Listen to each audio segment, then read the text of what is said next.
আল্লাহ তাআলা যাদেরকে ভালোবাসেন তাদের নাম, তাদের গুণাবলী, তাদের ক্যারেক্টারিস্টিক্স, অ্যাট্রিবিউটস আল্লাহ তাআলা কালামুল্লাহ মাজিদে উল্লেখ করেছেন যে তিনি কাদেরকে ভালোবাসেন। তার আগে আপনারা একটু উত্তর করে আমাকে বলেন তো যে আমরা আল্লাহর ভালোবাসা পেতে চাই কি চাই না? সবাই চাই না?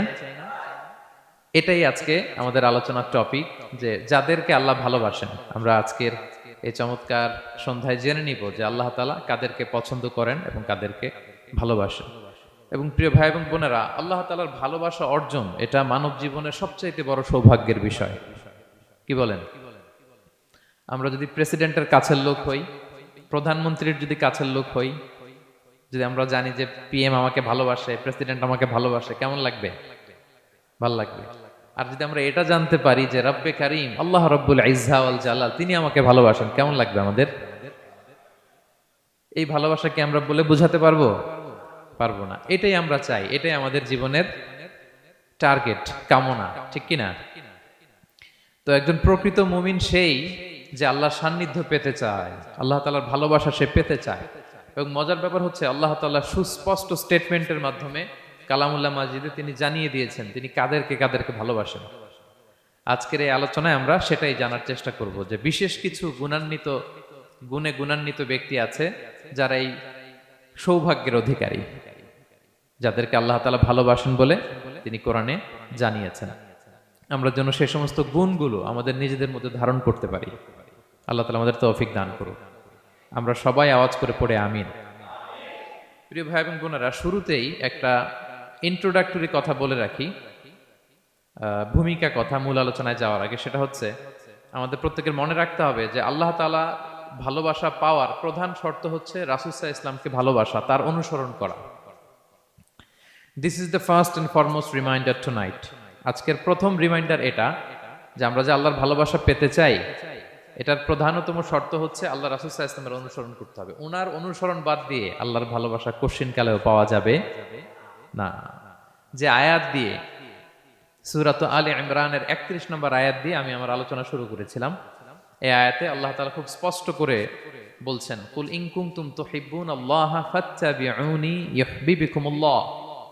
হে নবী, আপনি বলে দিন যে ওহে আমার উম্মতেরা, যদি তোমরা আল্লাহকে ভালোবাসতে চাও তাহলে ফাত্তাবিউনি, আমি নবীর অনুসরণ করো, তাহলে ইউহিব্বুকুমুল্লাহ, আল্লাহ তাআলা স্বয়ং তোমাদেরকে ভালোবাসতে শুরু করে দিবেন। বিশ্বনবীর ভালোবাসা ছাড়া, বিশ্বনবীকে অনুসরণ করা ছাড়া আল্লাহর ভালোবাসা কোশ্চিনকালেও পাওয়া যাবে। ইসলামের অনুসরণের মধ্য দিয়ে আল্লাহ তাআলার ভালোবাসাটা অর্জন করতে হবে। এর বাইরে যে আল্লাহ তাআলার ভালোবাসা কোশ্চিনকালেও পাওয়া যাবে না। এবং রাসূল সাল্লাল্লাহু আলাইহি ওয়াসাল্লাম ঠিক যতটুকু করেছেন ঠিক অতটুকুই করতে হবে, এর চেয়ে বেশি করা যাবে না। রাসূল সাল্লাল্লাহু আলাইহি ওয়াসাল্লামের চাইতে কি বেশি মুত্তাকি হওয়া সম্ভব? সবাই বলেন নাই। রাসূল সাল্লাল্লাহু আলাইহি ওয়াসাল্লামের চাইতে বেশি বুজুর্গ হওয়া সম্ভব? ওনার চাইতে বেশি আল্লাহওয়ালা হওয়া সম্ভব? ওনার চাইতে বেশি আল্লাহ তাআলার কাছে প্রিয় ব্যক্তিত্ব হওয়া সম্ভব? রাসূল সাল্লাল্লাহু আলাইহি ওয়াসাল্লামের সময়কালে কিছু সাহাবারা রাসূল সাল্লাল্লাহু আলাইহি ওয়াসাল্লামের স্ত্রীদের কাছে জানতে চেয়েছিল যে উম্মুল মুমিনিন, আপনারা বলুন যে রাসূল সাল্লাল্লাহু আলাইহি ওয়াসাল্লামের আমল কেমন ছিল? আমরা তো মসজিদে দেখি, বাইরে দেখি, ঘরে ওনার আমল কেমন আমাদের জানতে বড্ড মনে চায়। তো রাসূল সাল্লাল্লাহু আলাইহি ওয়াসাল্লামের স্ত্রীরা বললেন যে উনি এমন এমন আমল করেন, এইভাবে নফল রোজা রাখেন, শেষ রাতে তাহাজ্জুদ পড়েন, এইভাবে তাসবিহ পড়েন, কোরআন তেলাওয়াত করেন, জিকির করেন। তো হাদিসে এসেছে যে কাআন্নাহুম তাকাল্লুহা, তাদের কাছে এটা কেমন যেন কম মনে হইল। তারা একটা বড় এক্সপেকটেশন নিয়ে আসছিল, মানে বিশাল একটা, রাসূল সাল্লাল্লাহু আলাইহি ওয়াসাল্লাম সব নবীদের নবী, না জানে কি আমল করে ঘরের ভিতরে। কিন্তু যখন রাসূল সাল্লাল্লাহু আলাইহি ওয়াসাল্লাম স্ত্রীদের কাছে শুনলো এই আমল তিনি করেন ঘরের ভিতরে, ওনারা হতাশ। হায় রে, ভাবছিলাম এত এত আমল করে, এই মাত্র এরকম আমল করে, এগুলো তো আমরাও করি। কাআন্নাহুম তাকাল্লুহা, হাদিসে এসেছে ওনাদের কাছে এটা খুব কম মনে হইলো। তো তারা একে অপরকে বলতে লাগলো যে এর কারণ হচ্ছে কদ গুফিরা লাহু মা তাকাদ্দামা মিন যামবিহি ওয়া মা তাআখার। আল্লাহ তাআলা তো রাসূল সাল্লাল্লাহু আলাইহি ওয়াসাল্লামের আগের পরের সব গুনাহ মাফ করে দিয়েছে। ওনার তো আদতে কোনো গুনাহই নাই, কিন্তু আল্লাহ তাআলার ঘোষণা হচ্ছে নবী হে, আপনার আগের পরের সব গুনাহ আমি মাফ করে দিলাম। তো সাহাবারা বলতেছেন এর কারণ হচ্ছে ওনার কোনো গুনাহই নাই, সব মাফ, এজন্য ওনার কম করলেও হয়, আমাদের তো এত কম করলে চলবে না। কথা বুঝতে পেরেছেন? তো ওনারা ভাবলো যে না, আমাদের তো আমল বাড়াইতে হবে। তো কি করতে হবে? একজন বলল আমি সারা রাত নামাজ পড়বো, আমি আর ঘুমাবো না। এখন থেকে সারা রাত কি করব? নামাজ পড়বো, আমি আর ঘুমাবো না। আরেকজন বলল, তাহলে আমি সারা বছর রোজা রাখবো, রোজা ভাঙবো না, সারা বছর টানা রোজা, যেহেতু বেশি বেশি করতে হবে। আরেকজন বলল, আমি স্ত্রীদের সাথে আর মেলামেশা করবো না, আমার স্ত্রীদের সাথে আমি আমার মতো বৈরাগ্য জীবনযাপন করব। তো এই কথা যখন রাসূল সাল্লাল্লাহু আলাইহি ওয়াসাল্লাম শুনলেন, রাসূল সাল্লাল্লাহু আলাইহি ওয়াসাল্লাম ওনাদেরকে ডেকে পাঠালেন। ডেকে বললেন, আনতুমুল্লাযীনা কুলতুম কাযা ওয়া কাযা, তোমরা কি এমনটা এমনটা বলছো? তারা ভয়ে বলতেছে, ইয়া রাসূলুল্লাহ, জি আমরা তো এরকম করে ফেলছি, বলে ফেলছি। তখন রাসূল সাল্লাল্লাহু আলাইহি ওয়াসাল্লাম বললেন, ওয়াল্লাহি ইন্নী লা আখশাকুম লিল্লাহি ওয়া আতকাকুম লাহু, আল্লাহর শপথ করে বলছি, আমি তোমাদের মধ্য থেকে আল্লাহকে সবচেয়ে বেশি ভয় পাই। আমি সবচেয়ে বড় মুত্তাকি, আমার চেয়ে বেশি কেউ আল্লাহকে ভয় পেতে পারে না। তা আমি সবচেয়ে বড় মুত্তাকি, আমি সবচেয়ে বেশি আল্লাহর প্রিয় ভাজন, আমি আল্লাহর সবচেয়ে বেশি ভয় পাই। এরপরেও আমি রাতে ঘুমাই, আবার নামাজও পড়ি। সোম বৃহস্পতিবারে রোজা রাখি, বাকি দিনগুলোতে আমি খাই। আমার তো 11 জন স্ত্রী, আমি সবার সাথে মেলামেশা করি। কই স্ত্রী মেলামেশায়, রোজা রাখা না রাখায়, রাতে ঘুম এবং তাহাজ্জুদ, এই যে ব্যালেন্স করে যে আমি জীবন পরিচালনা করি, এতে আমার মুত্তাকি হইতে তো কোনো সমস্যা হয়নি। আমি শ্রেষ্ঠ নবীর এই মর্যাদা অক্ষুণ্ণ রাখতে তো আমার সমস্যা হয়নি, তো তোমাদের সমস্যা কোথায়? তখন তিনি একটা অসাধারণ উক্তি করেছিলেন। তিনি বলেছিলেন, ফামান রাগিবা আন সুন্নতি ফালাইসা মিন্নি, যে আমার সুন্নতকে অবজ্ঞা করে, মানে আমার যে পন্থা এটা অনুসরণ না করে অন্য কিছু যে করতে চায়, ফালাইসা মিন্নি, সে আমার দলভুক্ত নয়। আল্লাহু আকবার! কি ভারসাম্যবোধ, কি ব্যালেন্সড লাইফস্টাইল, কি পরিমিতি বোধ তিনি আমাদের শিখিয়েছেন। তাহলে বোঝা গেল সারা রাত ইবাদত করলেই ওইটা শ্রেষ্ঠ ইবাদত হয় না। কারণ রাসূল সাল্লাল্লাহু আলাইহি ওয়াসাল্লাম ঘুমাতেন, আবার ইবাদত করতেন, স্ত্রীদের সাথে মিলতেন, সামাজিক কাজ করতেন, মাঝে মাঝে নফল রোজা রাখতেন, মাঝে মাঝে অনেকদিন রাখতেন না। This is balance, this is Islam. এবং এর চেয়ে শ্রেষ্ঠ ইসলাম আর হতে পারে না। তার মানে বোঝা গেল রাসূল সাল্লাল্লাহু আলাইহি ওয়াসাল্লামের চাইতে যদি এক কাঠি বেশি বোঝেন আপনি, এটা ইসলাম হবে? এটা হবে বাড়াবাড়ি, ঠিক কি না? রাসূল সাল্লাল্লাহু আলাইহি ওয়াসাল্লাম যেমনটি যেমনটি করেছেন, ঠিক তেমনটি তেমনটি করার নাম ইসলাম। এবং এভাবেই আল্লাহ তাআলার ভালোবাসা পাওয়া সম্ভব, এছাড়া পাওয়া সম্ভব। তাহলে মূল আলোচনায় যাওয়ার আগে এটা হচ্ছে ইন্ট্রোডাক্টরি পয়েন্ট 1, যে আল্লাহ তাআলার ভালোবাসা পাওয়ার 1 নাম্বার শর্ত হচ্ছে রাসূল সাল্লাল্লাহু আলাইহি ওয়াসাল্লামের অনুসরণ। তার চেয়ে যদি বেশি ইবাদত করেন, ওইটা ইসলাম নয়। তার চেয়ে বেশি বুজুর্গি দেখাইতে গেলে ওইটা বুজুর্গি নয়। তিনি যেমন যেমন করেছেন ঠিক তেমন তেমন করার নামই ইসলাম, এবং সেটার মাধ্যমে আল্লাহ তাআলার ভালোবাসা পাওয়া সম্ভব। এই পয়েন্টটা বুঝছেন না সবাই? আচ্ছা, ইন্ট্রোডাক্টরি পয়েন্টের 2 নাম্বার কথা হচ্ছে, আমরা কি করে বুঝবো যে আল্লাহ তাআলা আমাদের ভালোবাসেন? কিভাবে বুঝবো যে তিনি আমাদেরকে পছন্দ করেন, ভালোবাসেন? এটা বোঝার কিছু সিস্টেম আছে। 1 নাম্বার সিস্টেম হচ্ছে, আপনি জাস্ট দেখুন যে আপনি নিজেকে কোন কাজে ব্যস্ত রেখেছেন। আপনি আপনাকে কোন কাজে ব্যস্ত রেখেছেন, আপনার লাইফস্টাইলের দিকে তাকান, লুক অ্যাট ইউর লাইফস্টাইল, আপনি নিজেই বুঝে যাবেন। আপনি যদি দেখেন যে না, আপনার ভালো ভালো কাজে আপনার ব্যস্ততা, আপনার এঙ্গেজমেন্ট ভালো লোকদের সাথে, আপনার সার্কেলটা ভেরি গুড সার্কেল, ভালো কাজে আপনার মন টানে, আপনি ভালো কাজ করেন, যদি আপনার কার্যক্রম এরকম হয়, তাহলে বুঝে নেবেন আল্লাহ তাআলা আপনাদেরকে ভালোবাসেন। আলহামদুলিল্লাহ। আর যদি দেখেন না, যত আকাম কুকাম আছে, ওইটার সবার আগে আপনি, যেই কাজে আল্লাহর ক্রোধ আসে, আল্লাহ রাগ হয়ে যান, যেই কাজ ইসলামে করার নিষেধ, যেটাতে তার অসন্তুষ্টি, ওই কাজে আপনার এঙ্গেজমেন্ট, ইনভলভমেন্ট, আপনার সার্কেলগুলোও এরকম, তাহলে বুঝে নেবেন আল্লাহ ভালোবাসা, এই মহা সৌভাগ্য আপনার কপালে জোটে নাই। তাহলে এটা হচ্ছে একটা সিস্টেম। আল্লাহ আপনাকে ভালোবাসেন কিনা এভাবে বুঝবেন যে আপনি নিজেকে কোন কাজে ব্যস্ত রেখেছেন, একটু দেখুন, আপনি মিলাতে পারবেন। 2 নাম্বার পদ্ধতি হচ্ছে এটা বোঝার যে তিনি আমাকে ভালোবাসেন কিনা, সেটা হচ্ছে পৃথিবীবাসী আপনাকে ভালোবাসে কিনা, এটা একটু দেখেন। এই পৃথিবীর ভালো মানুষগুলোর কাছে আপনার একটা গ্রহণযোগ্যতা আছে কিনা, এটা দেখেন। এটা দেখলে আপনি বুঝতে পারবেন আল্লাহ তাআলা আপনাকে ভালোবাসে কিনা। আপনি নিজেই বুঝবেন যে পৃথিবীবাসী আপনাকে ভালোবাসে কিনা, আপনার কলিগরা আপনাকে ভালোবাসে কিনা, আপনার বন্ধুরা আপনাকে ভালোবাসে কিনা, আপনার নেইবররা আপনাকে ভালোবাসে কিনা। পৃথিবীর ভালো মানুষগুলোর কাছে আপনার গ্রহণযোগ্যতা আছে কিনা, যদি থাকে বুঝবেন আল্লাহ তাআলা আপনাকে ভালোবাসেন, ঠিক কিনা? আল্লাহ তাআলা আমাদেরকে যেন ওই কাতারে শামিল করেন, আমরা পড়ি আমিন। তাহলে আলোচনার টপিক, আল্লাহ তাআলা যাদেরকে ভালোবাসেন। শুরুতে আমরা জানলাম ভালোবাসার পদ্ধতি হচ্ছে, প্রক্রিয়া হচ্ছে একটাই, রাসূল সাল্লাল্লাহু আলাইহি ওয়াসাল্লামের পুঙ্খানু অনুসরণ, তার চেয়ে বেশিও না কমও না, হুবহু অনুসরণ, ঠিক কিনা? 2 নম্বরে জানলাম কি করে বুঝবো, নিজের দিকে তাকান, আপনি কি করেন, what's your activity, what's your engagement, নিজেই বুঝবেন। আর দেখেন যে আশেপাশের মানুষ আপনার ব্যাপারে কি বলে। পৃথিবীবাসী যদি আপনারে পছন্দ করে, তার মানে আল্লাহ তাআলাও আপনারে পছন্দ করে। সবাই বুঝতে পেরেছেন? আচ্ছা, এবার সরাসরি কোরআনে চলে যাই, মূল টপিক বিশ্লেষণে। আল্লাহ তাআলা অনেক শ্রেণীর ব্যক্তিকে ভালোবাসেন বলে তিনি ঘোষণা করেছেন। তিনি বলেছেন যে আমি তাদেরকে ভালোবাসি। এর মধ্যে এক নাম্বার হচ্ছে আল মুহসিনুন। একটু আমার সাথে সাথে বলেন, আল মুহসিনুন। মুহসিনুন মানে হচ্ছে যে ইহসান করে, মানে অন্যের প্রতি অনুগ্রহ দেখায়, অনুগ্রহশীল, অন্যের প্রতি দয়াশীল, অনুগ্রহশীল। এই সমস্ত বান্দাদের আল্লাহ ভালোবাসেন। আল্লাহ বলেন, ওয়া আনফিকু ফি সাবিলিল্লাহি ওয়া লা তুলকু বিআইদিকুম ইলা তাহলুকা ওয়া আহসিনু ইন্নাল্লাহা ইউহিব্বুল মুহসিনিন। তিনি বলেন যে তোমরা আল্লাহর রাস্তায় দান করো আর নিজেরা নিজেদেরকে ধ্বংসের মুখে ঠেলে দিও না, আর তোমরা ইহসান করো অন্যের প্রতি, কারণ ইন্নাল্লাহা ইউহিব্বুল মুহসিনিন, আল্লাহ তাআলা মুহসিনিনদের ভালোবাসেন। মানে যারা অন্যের প্রতি অনুগ্রহ দেখায়, অন্যের প্রতি দয়া পরবশ, তাদেরকে আল্লাহ ভালোবাসেন। সুবহানাল্লাহি ওয়া বিহামদিহি। তাহলে পেয়ে গেলাম, মিলায় নেন যে অন্যের প্রতি সফট কর্নার, অন্যের প্রতি দয়া, অনুকম্পা, হেল্পিং হ্যান্ড, হেল্প করার মানসিকতা, অন্যের দুঃখে কাদা, এই মাইন্ডসেট, এই মেন্টালিটি আমাদের আছে কিনা একটু মিলিয়ে নেন। না থাকলে রিমাইন্ডার হিসেবে নেন যে আমরাও যেন মুহসিনুনদের কাতারে শামিল হতে পারি। ইহসান এটা অনেক বড় তবকার একটা আমল। ইবাদতেও ইহসান লাগবে, ইবাদতের বাইরে সামাজিক কর্মকাণ্ড, রাষ্ট্রীয় কর্মকাণ্ড, সব কাজে আল্লাহ তাআলা এই ইহসানকে আবশ্যক করেছেন।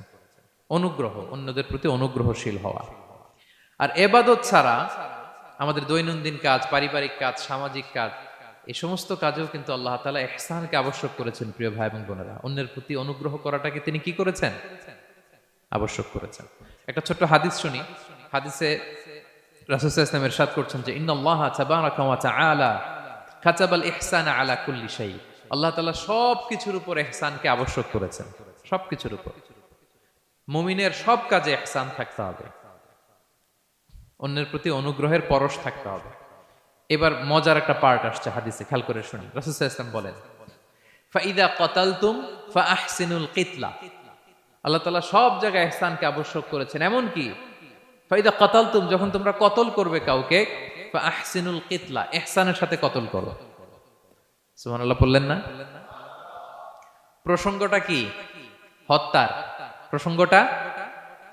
রাষ্ট্রীয় কাজে হয়তো ডেথ পেনাল্টি, তার মৃত্যুদণ্ড দিতে হবে। রাসূল সাল্লাল্লাহু আলাইহি ওয়াসাল্লাম বলেন ফাইদা কাতালতুম ফাআহসিনুল কিতলা, মৃত্যুদণ্ড দিবা কিন্তু ইহসানের সাথে দিও। আপনি চাইলেই তার কান কেটে ফেলতে পারবেন না, তাকে শ্বাসরুদ্ধ করতে পারবেন না, পেট্রোল দিয়ে তার দেহ জ্বালিয়ে দিতে পারবেন না, চাইলেই এই দেহটারে আপনি নষ্ট করতে পারবেন না। রাষ্ট্রীয় কাজে বিচারে সাব্যস্ত হয়েছে তার এখন ডেথ পেনাল্টি, মৃত্যুদণ্ড কার্যকর করবেন, ঠিক আছে, কিন্তু সেখানে ইহসানের সাথে।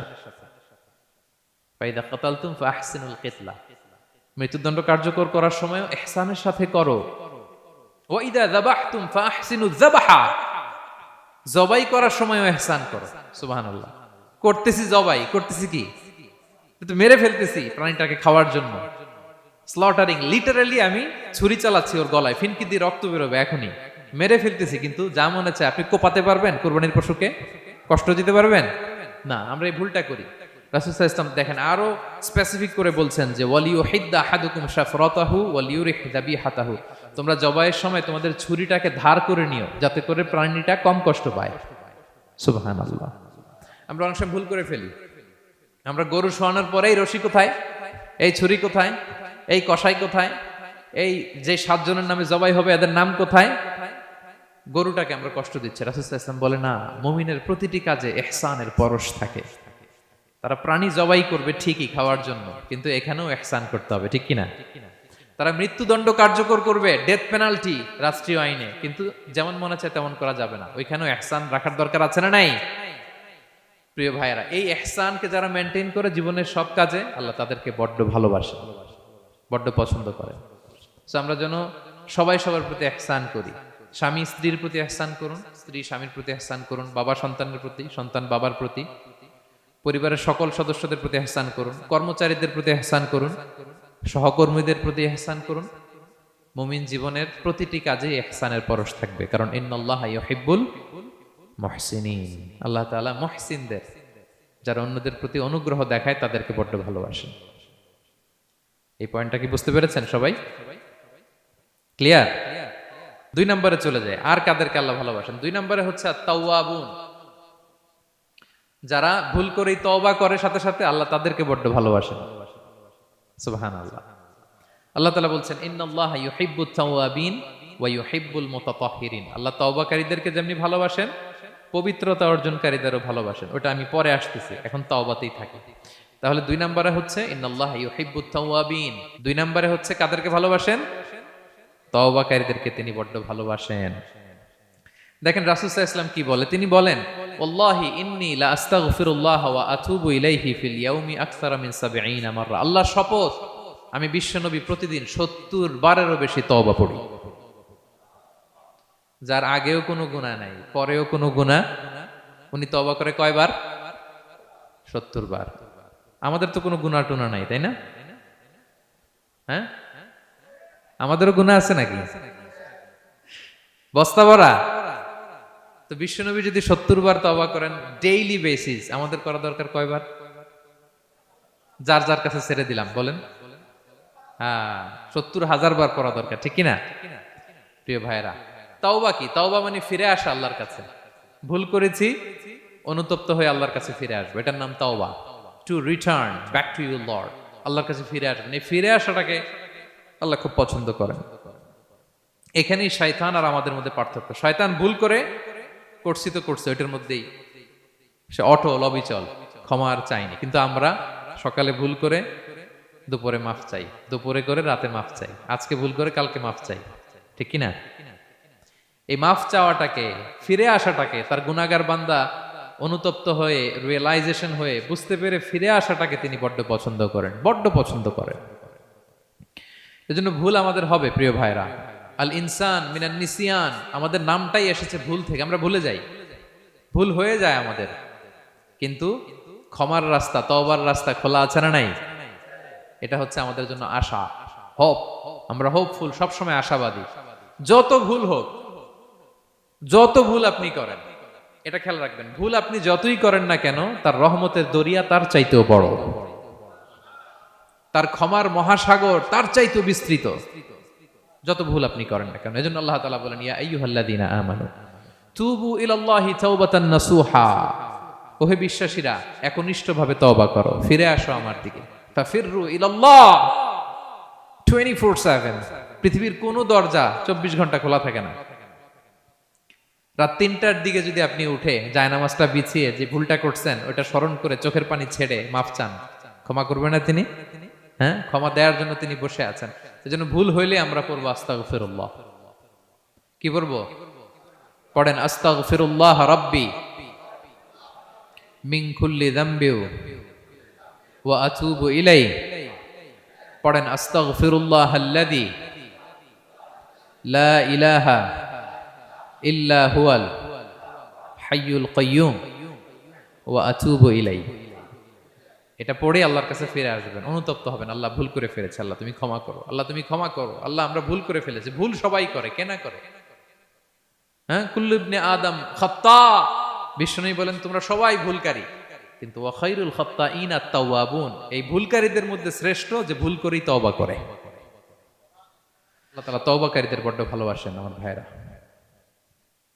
ভুল হলেই যেন আমরা তওবা করি। কয়টা জানলেন? 3 নাম্বার হচ্ছে আল মুতাতাহহিরুন, যারা পবিত্রতা অর্জন করে, সবসময় পাক পবিত্র থাকে, নিট এন্ড ক্লিন থাকে। এই ক্লিনলিনেসকে আল্লাহ পছন্দ করেন। সুবহানাল্লাহ, কি সুন্দর আমাদের ধর্ম, কত চমৎকার আমাদের ইসলাম। রাদিতু বিল্লাহি রাব্বা ওয়া বিল ইসলামি দীনা। আমরা আল্লাহরে রব হিসেবে পেয়ে খুশি, ইসলামকে দিন হিসেবে পেয়ে খুশি, ঠিক কি না? 3 নাম্বার হচ্ছে ওয়া ইউহিব্বুল মুতাতাহহিরিন, আল্লাহ তাআলা পবিত্রতা অর্জনকারীদের বড় পছন্দ করেন। মুতাতাহহিরিন, যারা সব সময় পাক পবিত্র থাকে, পরিচ্ছন্ন থাকে, এবং এটা খুব জরুরি। রাসূল সাল্লাল্লাহু আলাইহি ওয়াসাল্লাম বলেছেন আত-তুহুরু শাতরুল ঈমান, পবিত্রতা এটা ঈমানের অঙ্গ। কেন ঈমানের অঙ্গ?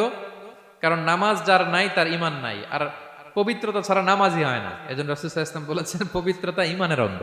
সুবহানাল্লাহ পড়েন। দেখেন নামাজের যে আহকাম আরকান আছে, আহকাম তো বাইরে, নামাজ শুরুর আগে, এর মধ্যে 3টা আহকাম বা 3টা ফরজই হচ্ছে এই পাক পবিত্রতা নিয়ে। ছোটবেলা আপনারা পড়েছেন না, শরীর পাক, কাপড় পাক, নামাজের জায়গা পাক। তার মানে আপনি নামাজে যখন দাঁড়াবেন আপনার শরীরটা পাক পাক পবিত্র হইতে হবে। আপনি যে ড্রেস গায়ে দিয়ে নামাজে দাঁড়ালেন এটা পবিত্র হইতে হবে। যেই জায়গাটাতে আপনি নামাজের জন্য দাঁড়ালেন ওই জায়গাটা পবিত্র হতে হবে। এই তিনটা জায়গা পবিত্র কিনা আপনাকে এনশিওর করে আল্লাহু আকবার, তার আগে আল্লাহু আকবার বললে হবে? হবে না। এজন্য ইসলাম হাতে ধরিয়ে ধরিয়ে আমাদেরকে পবিত্র হওয়ার পদ্ধতি শিক্ষা দিয়েছেন। রাসূল সাল্লাল্লাহু আলাইহি ওয়াসাল্লাম যখন এগুলো শিখাতেন মুশরিকরা হাসতো, হায় রে কেমন নবী তোমাদের, কিভাবে টয়লেটে যাইতে হয় এটাও শিখায়। সাহাবারা বলতেন হ্যাঁ, আমাদের নবী ধরে ধরে আমাদের শিখায় যে টয়লেটে ঢুকতে বাম পা, বেরোতে ডান পা, ঢোকার আগে দোয়া, ওয়ালা তাস্তাকবিলুল কিবলা, কিবলামুখী হওয়া যাবে না, ঢিলা ইউজ করলে তিনটা ইউজ করো, বেজর করো, প্রতিটা জিনিস কি করে ওযু করতে হয়, কি করে তায়াম্মুম করতে হয়, কি করে ফরজ গোসল করতে হয়, আমার নবী ধরে ধরে আমাদের শিখিয়েছেন, ঠিক কিনা? ধরে ধরে শিখিয়েছেন। কিভাবে ওযু করবেন রাসূল সাল্লাল্লাহু আলাইহি ওয়াসাল্লাম গামলা নিয়ে তিনি দেখিয়েছেন। কিভাবে তায়াম্মুম করবেন মাটিতে বাড়ি দিয়ে তায়াম্মুম করে দেখিয়েছেন। কেমন করে মেসওয়াক করবেন দেখিয়েছেন। কিভাবে আতর ইউজ করবেন দেখিয়েছেন। ক্লিনলিনেসের যত দিক হতে পারে সব বিশ্বনবী আমাদের শিখিয়েছেন। এমনকি কালামুল্লাহ মাজিদে আল্লাহ তাআলা আমাদেরকে সুস্পষ্ট জানিয়েছেন, ইয়া আইয়ুহাল্লাযীনা আমানু ইযা কুমতুম ইলাস সালাতি ফাগসিলু উজুহাকুম, যখন নামাজে দাঁড়াবা আগে ওযু করো। ফাগসিলু উজুহাকুম, যারা আরবি বোঝেন আগে মুখ ধুয়ে নাও। ওয়া আইদিয়াকুম ইলাল মারাফিক, তারপরে দুই হাত কোণই পর্যন্ত ধুয়ে নাও। ওয়ামসাহু বিরুউসিকুম, তারপর মাথা মাসে করে নাও। ওয়া আরজুলাকুম ইলাল কাবাইন, এরপরে টাকনু পর্যন্ত দুই পা ধুয়ে নাও। ওযু হয়ে গেল না? হয়েছে না? এভাবে ধরে ধরে আমাদেরকে শেখানো হয়েছে। যদি গোসল ফরজ হয়, ওয়া ইন কুনতুম জুনুবান ফাত্তাহহারু, গোসল ফরজ হলে গোসল করে নাও। এখন ওযু গোসলের জন্য পানি নাই, তো ওযু আর গোসলের জন্য যদি পানি না থাকে, ফালাম তাজিদু মাআন ফাতায়াম্মামু সাঈদান তাইয়্যিবা, পবিত্র মাটি দিয়ে তায়াম্মুম করো। দেখেন ওযুও শিখাইলো কোরআন, তায়াম্মুমও শিখাইলো কোরআন। পাক পবিত্র হওয়ার ক্লিনলিনেসের যত আয়োজন আছে সব আল্লাহর কোরআনে আছে না নাই? সব আল্লাহ তাআলা আমাদেরকে জানিয়ে দিয়েছেন। এবং আম্মা জান আয়েশা রাদিয়াল্লাহু তাআলা আনহা আল্লাহ রাসূল সাল্লাল্লাহু আলাইহি ওয়াসাল্লামকে জিজ্ঞেস করেছিলেন, ইয়া রাসূলুল্লাহ, কিয়ামতের দিন এত নবীর উম্মত, কোটি কোটি মানুষ, আপনি আপনার উম্মতকে চিনবেন কি করে? এত মানুষ থাকবে, আপনি কি করে চিনবেন? রাসূল সাল্লাল্লাহু আলাইহি ওয়াসাল্লাম বললেন, ইন্না উম্মতি ইয়াতুনা ইয়াউমাল কিয়ামাতি গুররাম মুহাজ্জালিনা মিন আসারিল wudu। তিনি বললেন ওযুর চিহ্ন দেখে আমি আমার উম্মত চিনব। আমার যে সমস্ত উম্মতেরা ওযু করে নামাজ পড়েছে, ওযুর পানি তাদের গায়ের যেই যেই জায়গায় লেগেছে এই জায়গাগুলো কিয়ামতের দিন রেডিয়াম বাতির মতো জল জল জল জল করে জ্বলতে থাকবে। আমি এটা দেখে চিনে ফেলবে আমার উম্মত, নামাজি, পাক্কা নামাজি। আল্লাহু আকবার। এবং অতিরিক্ত পবিত্রতা অর্জনের জন্য কিছু সাহাবীদেরকে আল্লাহ স্পেশালি কোরআনে অ্যাপ্রিশিয়েট করেছেন। তারা হচ্ছে মসজিদে কোবা পল্লীর আশেপাশে যে সাহাবারা, তারা অতিরিক্ত পবিত্রতা অর্জন করতেন। আল্লাহ তাআলা বলেন, ফিহি রিজালুন ইউহিব্বুনা আন ইয়াতাতাহহারু, এই মসজিদে কোবার আশেপাশে এমন কিছু মুসল্লি আছে যারা পছন্দ করে পবিত্রতা অর্জন করতে, বেশি পবিত্রতা অর্জন করতে তারা পছন্দ করে। আর ওয়াল্লাহু ইউহিব্বুল মুত্তাহিরিন, আল্লাহ তাআলা অতিরিক্ত পবিত্রতা অর্জনকারীকে ভালোবাসেন, পছন্দ করেন। সুবহানাল্লাহ পড়েন। তো তাদের প্রশংসা যখন আল্লাহ তাআলা কোরআনে করলেন, বিষ্ণু সাল্লাল্লাহু আলাইহি ওয়াসাল্লাম তাদেরকে ডাকলেন, বললেন, ও কোবাপল্লীর সাহাবীরা, ঘটনা কি? তোমাদের নাম বিশেষভাবে আল্লাহ তাআলা কোরআনে উল্লেখ করেছে যে ফিহি রিজালুন ইউহিব্বুনা আন ইয়াতাতাহহারু, কি তোমাদের এমন গুণ, তোমরা কিভাবে পবিত্রতা অর্জন করো? তারা বলতে আরম্ভ করলো যে নাতাওয়াদ্দাউ লিস-সালাহ, আমরা নামাজের সময় ওযু করি, ওয়া নাগতাসিলু মিনাল জানাবা, গোসল ফরজ হলে গোসল করি, ওয়া নাস্তানজি বিল মা, আর পানি দিয়ে ইস্তেনজা করি। সুবহানাল্লাহ। এই পানি দিয়ে ইস্তেনজা করাটা আল্লাহ পছন্দ করেছেন। ওনাদের সময় ওনারা পানি দিয়ে ইস্তেনজা করতো না, পাথর দিয়ে, ঢিলা দিয়ে তারা ক্লিন হয়ে যেত। এর কারণ হচ্ছে তাদের খাদ্য প্রক্রিয়াটা এমন ছিল, ড্রাই ফ্রুট খেত তো, খেজুর, গোশত, রুটি, তো তাদের স্টুলটা ওইরকম হইতো। আরবের লোকদের অনেকের এই স্টুলটা এরকম হয়। যেমন আমাদের যখন কখনো কোষ্ঠকাঠিন্য হয় তখন দেখবেন যে আমাদেরও এরকম হয়। তো আমরা যখন স্টুল পাস করি তখন আমাদের এই পায়ুপথটা মূলত বেরিয়ে আসে, স্টুল পাস করে আবার পায়ুপথ আমাদের দেহের ভেতরে চলে যায়। ফলে যখন কারো কোষ্ঠকাঠিন্য হয় তখন দেখা যায় যে তারা টিস্যু ইউজ করা লাগে না। আমাদেরও কখনো কখনো এরকম হয় না? হয়। তো ওনাদের সারা বছর একই রুটিন, ওনাদের আসলে টিস্যু ইউজ করা লাগে না, ওনাদের স্টুলটাই এরকম। কিন্তু এরপরেও ওই সাহাবারা এক্সট্রা পানি ইউজ করতেন। আমরা যেমনি কল ঘোরালেই পানি, ওই সময় পানি এত অ্যাভেলেবল ছিল না। সপ্তাহে একদিন গোসল করার সুযোগ পেতেন। পানি মানে এটা গোল্ডের মতো দাম, ডায়মন্ডের মতো দাম পানি মরুভূমিতে। তো তারা বলে ওয়ানাস্তানজি বিল মা, আমরা পানি জমিয়ে রাখি, সেই পানি দিয়ে ইস্তেনজা করি। রাসূল সাল্লাল্লাহু আলাইহি ওয়াসাল্লাম বললেন ক্বালা ফাহুয়া যাক ফাআলাইকুমু, তাহলে এটাই সেই কারণ, এটাই সেই কারণ। এজন্যই আল্লাহ তাআলা স্পেশালি কোরআনের ভেতরে তোমাদের নাম তুলে দিয়েছেন, পড়ুন সুবহানাল্লাহ। তা আমরা যেন এই পবিত্রতাকে গুরুত্ব দেই প্রিয় ভাইয়েরা, কারণ আল্লাহ তাআলা তিনি বলছেন ইন্নাল্লাহা ইউহিব্বুত তাওয়াবিন, তিনি তাওবাকারীদের যেমনি ভালোবাসেন, ওয়া ইউহিব্বুল মুতাতাহহিরিন, তিনি পবিত্রতা অর্জনকারীদেরকে ভালোবাসেন। আমরা যেন অজু করার সময় খুব ভালোভাবে করি। রাসূল সাল্লাল্লাহু আলাইহি ওয়াসাল্লাম যখন বললেন অজুর পানি যেখানে লাগে ওটা জলজল করে জ্বলবে, তো আবু হুরায়রা রাদিয়াল্লাহু তাআলা আনহু হাত তো ধুইতে হয় কোনি পর্যন্ত, উনি এতটুকু ধুইতেন। উনি বলতেন যে কিয়ামতের দিন আমার হাত এতটুকু পর্যন্ত জলজল করবে। কি মাইন্ডসেট ওনাদের, সুবহানাল্লাহ বিহামদিহি। সো আমরা যেন এই ক্লিনলিনেসের সর্বোচ্চ নাজরানা পেশ করি, সর্বোচ্চটা যেন আমরা সবসময় মেসওয়াক করা, পারফিউম ইউজ করা, অজু গোসল যেন আমরা করি, ফলে আমরা মুতাতাহহিরিন, পবিত্রদের অন্তর্ভুক্ত হতে পারবো। আর আল্লাহ তাআলা পবিত্রদের বড্ড ভালোবাসেন, বুঝতে পেরেছেন? তাহলে 1 নম্বরে মুহসিনুন, যারা ইহসান করে, 2 নম্বরে যারা তাওবা করে, 3 নম্বরে যারা পবিত্র থাকে, 4 নম্বরে আল মুত্তাকুন, যারা আল্লাহ তাআলাকে ভয় পায়।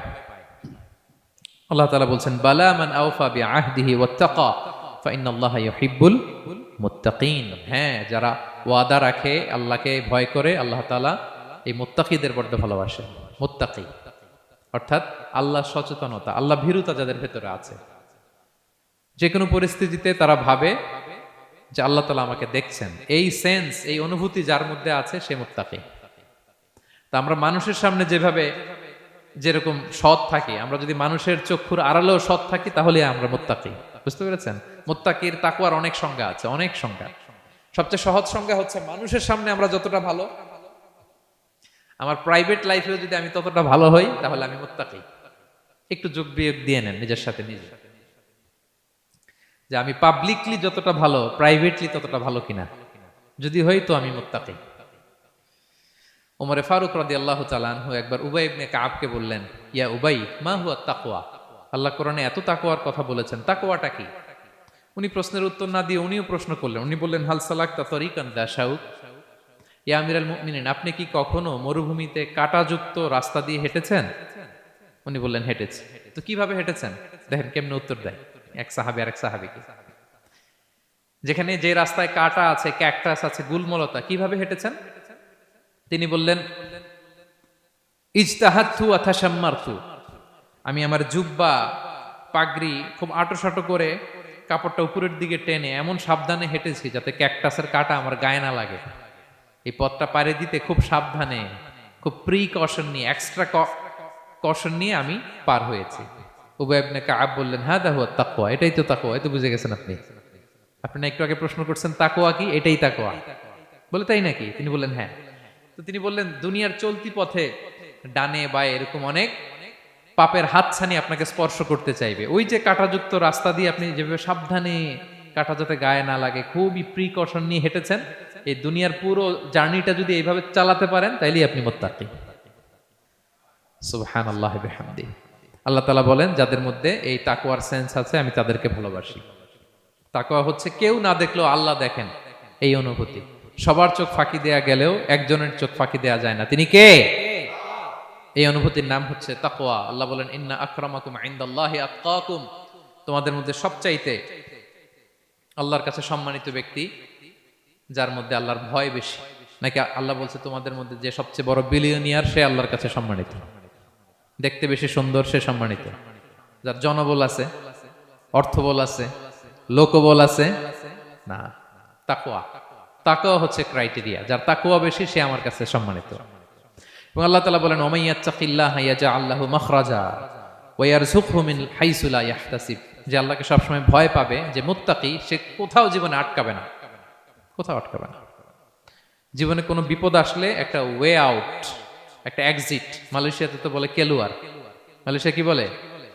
এই জীবনে কোথাও আটকাবেন না, আটকাইলেই একটা কেলুয়ার পেয়ে যাবেন। কেলুয়ারের ব্যবস্থা করে দিবে কে? ব্যবস্থা করে দিবেন। আর এমন জায়গা থেকে তিনি রিজিকের বন্দোবস্ত করবেন আপনি কল্পনাও করেন নাই। সুবহানাল্লাহ বিহামদি।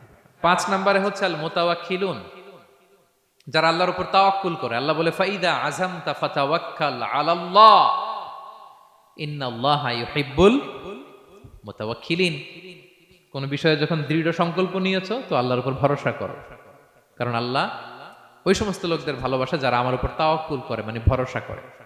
তাওয়াক্কুল মানে একজনের উপর ভরসা, তিনি কে? আমরা ভরসা কার উপর করব? পৃথিবীর কোন শক্তির উপর, কোন মানুষের উপর, কোন মিডিয়ার উপর, কোন ক্ষমতার উপর? আমাদের ভরসা এক মহান সত্তার প্রতি, তিনি কে? সবসময় আমরা আল্লাহর উপর ভরসা রাখি এবং প্রতিটি মুহূর্তে যেন আমরা আল্লাহর উপর তাওয়াক্কুল করি। রাসূল সাল্লাল্লাহু আলাইহি ওয়াসাল্লাম এটা আমাদের শিখিয়েছেন। এমনকি ঘর থেকে বেরোলেও যেন আমরা আল্লাহর উপর তাওয়াক্কুল করি, বিশ্বনবী শিখিয়েছেন। তিনি ঘর থেকে বেরোলেই পড়তেন বিসমিল্লাহি তাওয়াক্কালতু আলাল্লাহ লা হাওলা ওয়ালা কুওয়াতা ইল্লা বিল্লাহ। পড়েন আপনারা?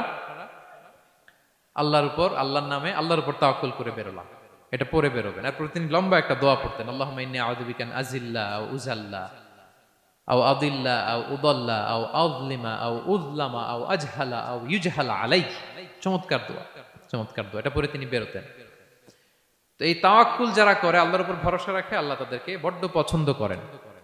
এখন তাওয়াক্কুলটা কি? তাওয়াক্কুল নিয়ে আমাদের সমাজে অনেক মিস আন্ডারস্ট্যান্ডিং আছে। প্রিয় ভাইরা আমার, তাওয়াক্কুল হচ্ছে কর্ম শেষে ফলাফলের জন্য আল্লাহর উপর নির্ভর করা। মনোযোগ দিয়ে শুনুন, আই রিপিট, আমি আবারও বলছি, কর্ম শেষে, আগে কি কর্ম, কর্ম শেষে ফলাফলের জন্য কার উপর নির্ভর করা? এখন আপনি কর্ম বাদ দিয়ে দিলেন, কিছু করলেন না, আর বললেন আল্লাহ ভরসা, যা করে আল্লাহ, আল্লাহ ভরসা, তাওয়াক্কালতু আলাল্লাহ। হইছে? এটা আপনার মন গড়া কথা হয়েছে, এটা তাওয়াক্কুল হয়নি। ইসলামী তাওয়াক্কুল হচ্ছে আপনি আপনার সাধ্যের সবটুকু করবেন, করার পরে ফলাফল কি আসবে? ফলাফল কি আমার হাতে? কার হাতে? এই জন্য আপনি আল্লাহর উপর তাওয়াক্কুল করবেন, কিন্তু কাজ বাদ দেয়া যাবে না। অনেকে নিজেদের অপারগতা, দুর্বলতা, কর্মহীনতা আর অলসতাকে তাওয়াক্কুল বানায় ফেলছে। কাজ করতে মনে চায় না, অলসতা, তাওয়াক্কুল করলাম। বলেন তো এটা তাওয়াক্কুল হয়েছে? না। এই অপারগতা, অলসতার নাম তাওয়াক্কুল নয়। তাওয়াক্কুল মানে হচ্ছে কোনো কাজের পরিকল্পনা করা, এরপরে পরিকল্পনা বাস্তবায়নের উপায় খুঁজে বের করা এবং নানা কিছুর সহযোগিতা নিয়ে সেটা বাস্তবায়নের প্রাণান্তকর চেষ্টা করা, সব করা, আপনার রোল প্লে করা। আপনার রোল প্লে করা শেষ, এরপর কর্ম শেষে ফলাফলের জন্য আপনি আল্লাহর উপর তাওয়াক্কুল করবেন। কিন্তু কিচ্ছু না করে হাত গুটিয়ে বসে থেকে যদি বলেন তাওয়াক্কুল করলাম, আল্লাহ ভরসা, হয়েছে? হয়েছে? তাওয়াক্কুল হয়েছে? হয় নাই। তো এখানে ব্যালেন্স অ্যাটিটিউডে আসতে হবে। আমি সব করতে পারবো, এটাও যেমনি ভুল, আল্লাহই সব করে দিবেন, এটাও ভুল। The position of Islam is somewhere in between this two extreme lines. এই দুইটার মাঝখানে ইসলামের পজিশন। পাখিকে তাওয়াক্কুলের মডেল হিসেবে আল্লাহ উপস্থাপন করেছেন। পাখিকে বিশ্বনবী বলেন, তোমরা যদি পাখির মতো তাওয়াক্কুল করো, পাখিরে যেমনি আল্লাহ খাওয়ায় তোমাদেরকেও খাওয়াবে। পাখি কেমনি তাওয়াক্কুল করে? বিশ্বনবী বলেন, তাগদু খিমাসান ওয়া তারুহু বিতানান। পাখিগুলো প্রতিদিন সকালবেলা কিচির মিচির রবে তার বাসা থেকে বের হয়ে জঙ্গলে ছড়িয়ে পড়ে, সারাদিন খুঁজতে খুঁজতে, ঘুরতে ঘুরতে, উঠতে উঠতে আল্লাহ তাআলা বিকেল বেলা আবার প্রতিটি পাখির ওদর পূর্তি করে তার ঘরে ফিরিয়ে নিয়ে আসে। ঠিক কিনা? তো পাখি কি ঘরের ভিতরে বসে থেকে তাওয়াক্কুল করছে? সকালবেলা আগে কি করছে? বের হয়ে গেছে। তো আগে আপনার রোলটা আপনার প্লে করতে হবে, তারপরে আপনি আল্লাহর উপর তাওয়াক্কুল করবেন। অনেকে নিজেদের অপারগতা, অলসতাকে তাওয়াক্কুল বানিয়েছে। না, অপারগতা, অলসতা, কর্মহীনতা, এগুলো থেকে রাসূল সাল্লাল্লাহু আলাইহি ওয়াসাল্লাম আল্লাহর কাছে পানাহ চেয়েছেন। এগুলোর সাথে ইসলামের কোনো সম্পর্ক নাই। তার মানে হাত গুটিয়ে বসে থেকে আল্লাহ ভরসা বলবেন, কি করবেন? হ্যাঁ, সর্বোচ্চ চেষ্টা চালিয়ে যেতে হবে। এরপরে ফলাফলের জন্য আমরা কার উপর ভরসা করব? কারণ ইন্নাল্লাহা ইউহিব্বুল মুতাওয়াক্কিলিন, আল্লাহ তাআলা তাওয়াক্কুলকারীদেরকেও ভালোবাসেন। আলহামদুলিল্লাহ বলেন। তাহলে কয়টা গেল? কয়টা? আর তিনটা বলবো, আর তিনটা। 6 নম্বরে হচ্ছে as-সাবিরুন। সাবিরুন মানে কি? হ্যাঁ, ধৈর্যশীল। তো বুঝে ফেলছে? as-সাবিরুন সবর শব্দ থেকে এসেছে। as-সাবিরুন মানে ধৈর্যশীল, যারা আল্লাহর উপর ধৈর্য, বিপদে আপদে আল্লাহর দেয়া বিপদে যারা ধৈর্য ধারণ করে ওই ধৈর্যশীল ব্যক্তিদেরকে আল্লাহ তাআলা পছন্দ করেন। আল্লাহ তাআলা বলেন ওয়াকাআইয়িম মিন নাবিয়্যিন ক্বাতালা মাআহু রিব্বিয়ুনা কাসীর ফামা ওয়াহানু লিমা আসাবাহুম ফি সাবিলিল্লাহ ওয়ামা দাউফু ওয়ামা ইসতাকানু আল্লাহু ইউহিব্বুস সাবিরিন। কত নবী আছে তাদের সাথে অনেক আল্লাহওয়ালারা লড়াই করেছে, তারা বিপদে হতোদ্যম হয়নি, নতজানু হয়নি, তাদেরকে দমানো যায়নি, তারা ধৈর্য ধারণ করেছে। কারণ ইন্নাল্লাহা ইউহিব্বুস সাবিরিন, আল্লাহ তাআলা ধৈর্যশীলদের বড্ড ভালোবাসেন। ধৈর্যশীল, ধৈর্য ধারণ করতে হবে। রাসূল সাল্লাল্লাহু আলাইহি ওয়াসাল্লাম একটা চমৎকার হাদিস বলেছেন, তিনি বলেছেন আজাবান লিআমরিল মুমিন, মুমিনের ব্যাপারটা বড়ই ইন্টারেস্টিং, বড়ই চমৎকার, এটা মুমিন ছাড়া অন্য কারো হয় না। ব্যাপারটা কেমন? রাসূল বলেন ইন আসাবাতহু সাররাউ শাকারা, মুমিন যখন আনন্দে থাকে তখন মুমিন শুকরিয়া করে। শুকরিয়া করলে সওয়াব আছে না নাই? কারণ শুকরিয়া একটা ইবাদত। আর ওয়াইন আসাবাতহু দাররাউ, মুমিন যখন বিপদে পড়ে দুঃখে থাকে সাবারা, তখন সে ধৈর্য ধারণ করে। ধৈর্য ধারণ করলে সওয়াব আছে না নাই? তো সওয়াব ছাড়া আমাদের আর কিছু আছে? আমি জীবনে হয় সুখী নয় দুঃখী, কি বলেন? আমাদের জীবনের চলতি পথে হয় কখনো আমরা সুখী নয়, সুখের সময় কি করি? শুকর করি। শুকর করলে সওয়াব আছে না নাই? আর দুঃখের সময় কি করি? সবর করি। সবর করলে সওয়াব আছে না নাই? তাহলে হয় শুকর নয় সবর, এই দুইটা ইবাদত মুমিন জীবনে সর্বদা চলমান। কেমন একটা উইন উইন সিচুয়েশন, সুবহানাল্লাহ পড়বেন না? একটা উইন উইন সিচুয়েশন। এজন্য প্রিয় ভাইরা, মাথা গরম করবেন না, কখনোই অস্থির হবেন না, আতঙ্কিত হবেন না, ধৈর্য ধারণ করুন। কারণ ধৈর্য এমন একটা গাছ, চারি গায়ে কাটা, কিন্তু ফলটা বড় মিষ্টি। এজন্য আল্লাহ তাআলা বলেন ইন্নাল্লাহা ইউহিব্বুস সাবিরিন, আল্লাহ তাআলা ধৈর্যশীল বান্দাদেরকে পছন্দ করেন। কয়টা গেল? 6টা। 7 নম্বরে আল মুকসিতুন। মুকসিতুন মানে হচ্ছে ন্যায়পরায়ণ, যে ইনসাফের সাথে ফায়সালা করে, যে পার্শিয়ালিটি করে না, হ্যাঁ, 2 নাম্বারই করে না। বিচার করতে যে যখন রায় দেয় ন্যায়সঙ্গত ভাবে রায় দেয়, ঘুষ খেয়ে বায়াজ হয়ে কোনো রায় দেয় না, তাদেরকে আল্লাহ পছন্দ করে। কিন্তু আমাদের বিচার ব্যবস্থার দিকে তাকান, গোটা বিশ্বব্যাপী আছে না নাই? ছোট্ট একটা বিচারেও দেখবেন যে ছোট্ট সালিশ বসছে, এর কাছ থেকে টাকা খেয়ে ওর পক্ষে রায় দিয়ে দেয়, এরকম আছে না নাই? না, আল্লাহ তাআলা তাদেরকে বড্ড অপছন্দ করেন। বরং যারা বায়াজ নয়, যারা পার্শিয়ালিটি করে না, যারা ইনসাফের সাথে ন্যায় ভিত্তিক ফায়সালা করে, আল্লাহ তাদেরকে পছন্দ করেন। আল্লাহ তাআলা বললেন ওয়া ইন হাকামতা ফাহকুম বাইনাহুম বিল কিসত, নবী যখন আপনি বিচার করবেন ন্যায় পরায়ণতার সাথে বিচার করুন। কারণ ইন্নাল্লাহা ইউহিব্বুল মুকসিতিন, আল্লাহ তাআলা ন্যায় পরায়ণদেরকে বড্ড ভালোবাসেন। ন্যায় পরায়ণ জীবনের প্রতিটি ক্ষেত্রে, পার্শিয়ালিটি আপনি করতে পারবেন না, আপনার মধ্যে কোনো বায়াসনেস থাকতে পারবে না। আল্লাহ বলেন কিয়ামতের দিন আমি যে মিজানের পাল্লা বসাবো, ওয়া নাদাউল মাওয়াজিনাল কিসতা লিয়াউমিল কিয়ামা, এই মিজানের পাল্লা, এর মধ্যে কোনো বায়াসনেস নাই। ফামান ইয়ামাল মিসকালা যাররাতিন খাইরান ইয়ারা, অনুপরিমাণ ভালো এটাও ওজন হবে, অনুপরিমাণ খারাপ এটাও ওজন হবে। ফালা তুযলামু নাফসুন শাইআ, সেদিন কারো প্রতি বিন্দু পরিমাণ জুলুম করা হবে না। ন্যায় বিচারের মানদণ্ড তিনি সেদিন কায়েম করবেন। আর দুনিয়াতে যারা ন্যায় বিচার করে, ন্যায় ভিত্তিক ফায়সালা করে, তাদেরকে আল্লাহ ভালোবাসেন। সুবহানাল্লাহ পড়েন। রাসূল সাল্লাল্লাহু আলাইহি ওয়াসাল্লাম কতটা ন্যায়পরায়ণ ছিলেন শুনেন। 8ম হিজরিতে তিনি যখন মক্কা বিজয় করলেন, মক্কার লোকেরা তার হাতে বায়াত হলো, তিনি অল্প কিছুদিন এখানে 20 দিনের মতো ছিলেন মক্কায়।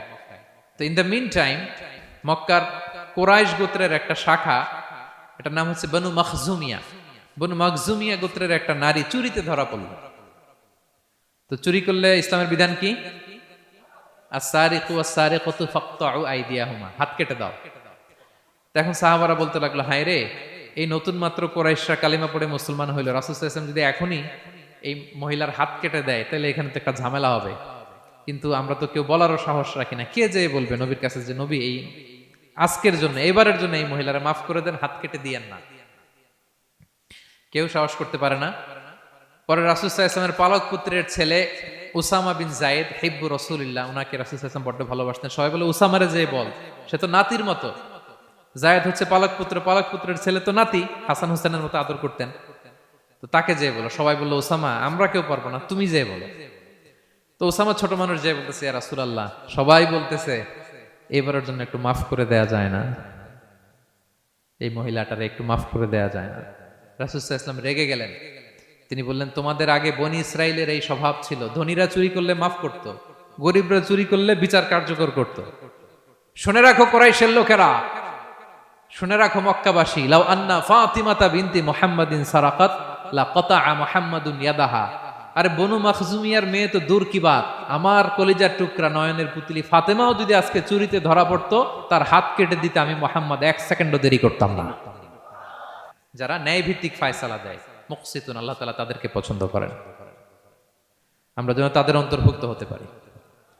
আল্লাহ তৌফিক দান করো। সব শেষ পয়েন্ট, আল মুনাজ্জামুনা ফি মাইদানিল জিহাদ, যারা জিহাদের ময়দানে সুশৃঙ্খল থাকে, ডিসিপ্লিন। সর্বশেষ হচ্ছে ডিসিপ্লিন। এই যে মাশাআল্লাহ আজকের এই সাইবার জায়া কনফারেন্স খুবই ডিসিপ্লিনড একটা প্রোগ্রাম, সবাই সারিবদ্ধ হয়ে বসে আছেন, এবং এই সারিবদ্ধ হয়ে যারা বসে থাকে, যারা ময়দানে থাকে, তাদেরকে আল্লাহ তাআলা বড় পছন্দ করেন। যারা বিশৃঙ্খলা করে না, যারা সুশৃঙ্খল। তা আমরা মুসলিমরা কি বিশৃঙ্খল জাতি না সুশৃঙ্খল জাতি? আমরা সুশৃঙ্খল ইনশাআল্লাহ বিইذنিল্লাহ। আল্লাহ তাআলা বলছেন, ইন্নাল্লাহা ইউহিব্বুল্লাযীনা ইউকাতিলুনা ফি সাবিলিহি সাফফান কাআন্নাহুম বুনিয়ানুম মারসুস। আল্লাহ ওই বান্দাদের ভালোবাসেন যারা জিহাদের ময়দানে সফফান, সফফান মানে সারিবদ্ধ, কাতারে কাতার, এবং এমন কাতার কাআন্নাহুম বুনিয়ানুম মারসুস, যেন এটা মজবুত একটা সীসা ঢালাই করা প্রাচীর। সুবহানাল্লাহ। সাহাবারা নামাজের কাতারে পায়ের সাথে পা লাগিয়ে দাঁড়াতেন, কাঁধের সাথে কাঁধ লাগিয়ে দাঁড়াতেন। পিছন থেকে বিশ্বনবীরে অ্যাটাক করতে গেল 10 মিনিট লাগবে। সব সাহাবাদেরকে আক্রমণ করে বিশ্বনবী পর্যন্ত পৌঁছাতে তাদের অনেক সময় লেগে যাবে, এমন সীসা ঢালা প্রাচীরের মতো তারা পেছনে দাঁড়াতেন। সুবহানাল্লাহ। তো যারা জিহাদের ময়দানে সুশৃঙ্খল ভাবে দাঁড়ায়, ডিসিপ্লিনড ম্যানারে, ওয়েল অ্যারেঞ্জড ম্যানারে, ওয়েল অর্ডার্ড ম্যানারে, আল্লাহ তাআলা তাদেরকে বড্ড পছন্দ করেন। আর যারা বিশৃঙ্খলা করে তাদেরকে আল্লাহ পছন্দ করেন না। এবং আপনি দেখেন বিষ্ণু ইসা ইসলামের যুদ্ধগুলোর মধ্যে 5 ভাগে তিনি ভাগ করতেন যুদ্ধকে। মাঝখানে হচ্ছে একটা ডিপার্টমেন্ট, ডানে মাইমানা, বায়ে মাইসারা, সামনে মুকাদ্দেমা, পেছনে খালফ। এইভাবে 5টা ডিসিপ্লিনড ওয়েতে তিনি ব্যাটালিয়ন ভাগ করে সামনে আগাতেন। এবং বিশ্বনবীর নেতৃত্বে সাহাবীদের মাধ্যমে যে শক্তিশালী সামরিক সংগঠনটি গড়ে উঠেছিল, গোটা বিশ্বকে চূর্ণ বিচূর্ণ করে দিয়েছে। উনার পরে 4 খলিফা, উনাদের নেতৃত্বে তাদের এমন ব্যাটালিয়ন গড়ে উঠেছে, শতাব্দী পর শতাব্দী তাদের সামনে দাঁড়ানোর মতো সক্ষমতা পৃথিবীর কোন সেনাবাহিনীর ছিল না। সুবহানাল্লাহ। সাফফান কাআন্নাহুম বুনিয়ানুম মারসুস, সীসা ঢালা প্রাচীরের মতো যুদ্ধের ময়দানে তারা সুশৃঙ্খল ভাবে দাঁড়াতো। তো যারা জীবনের সব ক্ষেত্রে এরকম ডিসিপ্লিন, সুশৃঙ্খল, তাদেরকে আল্লাহ ভালোবাসে। এখন আপনারা কি সুশৃঙ্খল থাকতে চান, নাকি শুধু এই আজকের প্রোগ্রামে প্রোগ্রাম শেষ করে যাব আবার বিশৃঙ্খল এরকম করবেন? না, যেখানে কিউ থাকে কিউ মেনটেন করবেন, যেখানে একটা শৃঙ্খলা থাকে শৃঙ্খলা বজায় রাখবেন। এই ময়দানে ভ্রাতৃত্বের বন্ধনে সুশৃঙ্খল যারা থাকবে তাদের হাতে আল্লাহ তাআলা নেতৃত্ব তুলে দিবেন, ঠিক কিনা? আমরা যেন সুশৃঙ্খল থাকতে পারি। আল্লাহ তাআলা তুমি আমাদেরকে তৌফিক দান করো। তাহলে মোট কয় শ্রেণীর কথা বললাম যাদেরকে আল্লাহ তাআলা ভালোবাসেন? 1 নম্বরে কি ছিল? আল মুহসিনুন, যারা অন্যের প্রতি ইহসান করে, অনুগ্রহ করে। 2 নম্বরে আত তাওয়াবুন, যারা তওবা করে। 3 নম্বরে আল মুতাতাহহিরুন, যারা সবসময় কি থাকে? পবিত্র থাকে। 4 নম্বরে আল মুত্তাকুন, যাদের হৃদয়ে সবসময় ভয় থাকে কার? 5 নম্বরে আল মুতাওয়াক্কিলুন, যারা সবসময় কার উপর ভরসা করে, কাজ না করে। হ্যাঁ, আজকের এই সাইবার জায়া কনফারেন্সে আপনাদের আকীদা ক্লিয়ার হয়েছে তো? কাজের আগে তাওয়াক্কুল না কাজের পরে? কাজ করে তাওয়াক্কুল। 6 নম্বরে ধৈর্যশীল, আস-সাবিরুন। 7 নম্বরে ন্যায় বিচারক, আল মুকসিতুন, যারা ইনসাফ, জাস্টিস এই সমাজে প্রতিষ্ঠা করতে চায়, যাদের মধ্যে বায়াসনেস নাই, পার্সিয়ালিটি নাই, কোনো স্বজনপ্রীতি নাই, তাদেরকে আল্লাহ ভালোবাসে। সবশেষে সুশৃঙ্খল, সফফান কাআন্নাহুম বুনিয়ানুম মারসুস, সীসা ঢালা প্রাচীরের মতো তারা ময়দানে অবস্থান করে। ডিসিপ্লিন, যাদের জীবনে কোনো বিশৃঙ্খলা বলতে কোনো শব্দ তাদের ডিকশনারিতে নাই। আমরা যেন সেরকম সুশৃঙ্খল হতে পারি, আমরা যেন সেরকম মুহসিনুন হতে পারি, আমরা যেন তাওয়াবুন হতে পারি, মুতাতাহহিরুন হতে পারি, মুত্তাকুন হতে পারি, আমরা যেন মুতাওয়াক্কিলুন হতে পারি, আমরা যেন সাবিরুন হতে পারি, আমরা যেন ন্যায় পরায়ণ হতে পারি, আর জীবনের প্রতিটি সেক্টরে প্রতিটি ক্ষেত্রে আমরা যেন সুশৃঙ্খল থাকি। আল্লাহ তাআলা আমাদের সবাইকে কথাগুলো বোঝার ও আমল করার তৌফিক দান করুন।